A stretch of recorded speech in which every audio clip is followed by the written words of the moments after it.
일본 유명 관광지 중에 이중가격제 시행의 대표적인 곳이라면 일본 효고현 히메지에 위치한 히메지성입니다. 유네스코 세계유산으로 등록된 데다 이 벚꽃나무 1000그루가 넘게 있어서 대표적인 벚꽃 관광지로도 알려져 있는 곳인데요. 이곳은 올해 3월부터 이중가격제를 실시해서 관광객 등의 입장료를 대폭 올렸습니다. 18세 이상 기준으로 히메지시 거주자는 기존 입장료인 1000엔이지만 외국인을 포함한 다른 지역에서 온 사람들에게는 2,500엔, 우리 돈으로 약 23,000원 정도로 대폭 올린 겁니다. 이중가격제 도입하고 지난 3월 한 달 동안 관광객 수는 어땠을까요? 이 아사히 신문에 따르면 지난해 같은 기간에 비해서 17% 줄었습니다. 그런데 수입은 오히려 2억 7천만 엔 올랐다고 하더라고요. 히메지 시장은 이 방문객이 줄어들 것이라고는 예상하고 있었다면서 다른 지방자치단체로부터 오히려 많은 문의가 오고 있다고 말했습니다. 관광객은 억제하고 수입은 늘다 보니 벤치마켓 하겠다는 곳이 많다는 것이겠죠. 관광지의 이중가격제가 더 확산될 수 있을 것 같습니다. 관광지 입장료만 올리는 것 아니고요. 버스 요금까지도 차이를 두기 시작하고 있습니다. 이 대표적인 관광지죠. 교토는 내년부터 관광객에게 버스 요금을 2배 더 받는 방안을 추진하고 있는데요. 현재 버스 요금이 230엔 약 2,100원인데 관광객을 포함해 교토 시민이 아닌 경우 350에서 400엔 수준으로 인상하고 대신 교토 시민은 200엔으로 인하하겠다고 합니다. 일본에서도 이중 가격제에 대한 찬반 양론이 나오고 있습니다. 외국인이라고 차별하는 것이다. 아니다. 오버투어리즘 정말 심각하니까 어느 정도 필요하다. 의견이 팽팽하게 나오고 있는 겁니다. そういう二重化学生、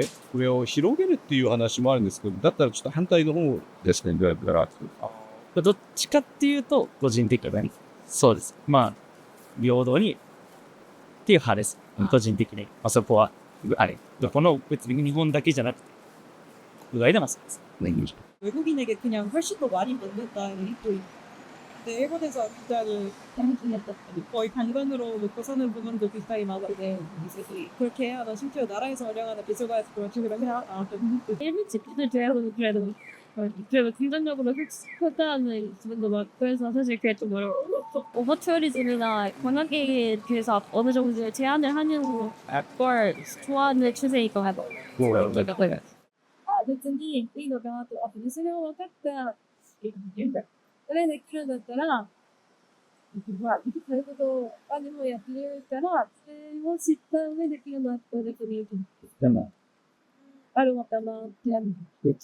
이중가격제로 일본 여행 부담이 많이 커질 수밖에 없는데 이것만도 아닙니다. 일본 여행 정말 다 오른다고 해도 과언이 아닐 정도인데요. 이란 전쟁의 영향이긴 하지만 이 전일본 공수와 일본항공은 6월부터 한국과 일본을 오가는 항공기의 유류 할증료를 2배 올릴 예정입니다. 항공권 살 때 포함되는 건데 부담이 커질 수밖에 없겠죠. 이뿐만이 아니라 7월엔 출국세가 1,000원에서 3,000엔으로 오릅니다. 일본에서 출국하는 항공권 구입할 때 가격이 오르게 되는 거고요. 또 2028년부터는 미국 이스타처럼 일본에서도 전자도항 인증 제도를 도입해서 무비자로 입국하는 관광객들도 사전에 승인을 받아야 합니다. 미국을 방문할 때 이스타 신청해 보신 분도 계시겠지만 마찬가지로 비용이 발생하게 되는 거죠. 숙박세도 점점 확대하고 있습니다. 올해 3월부터 교토는 숙박세를 이 가격에 따라 조금씩 다르지만 최대 10,000엔까지 올렸습니다. 또 온천으로 유명해서 한국에서 이 많은 관광객이 찾는 시즈오카현 아타미는 지난해 숙박세를 받기 시작했고 올해 1월엔 미야기현과 센다이시에서도 숙박세를 도입했습니다. 향후 오키나와 등에서도 숙박세를 도입하는 걸 준비하고 있다고 합니다.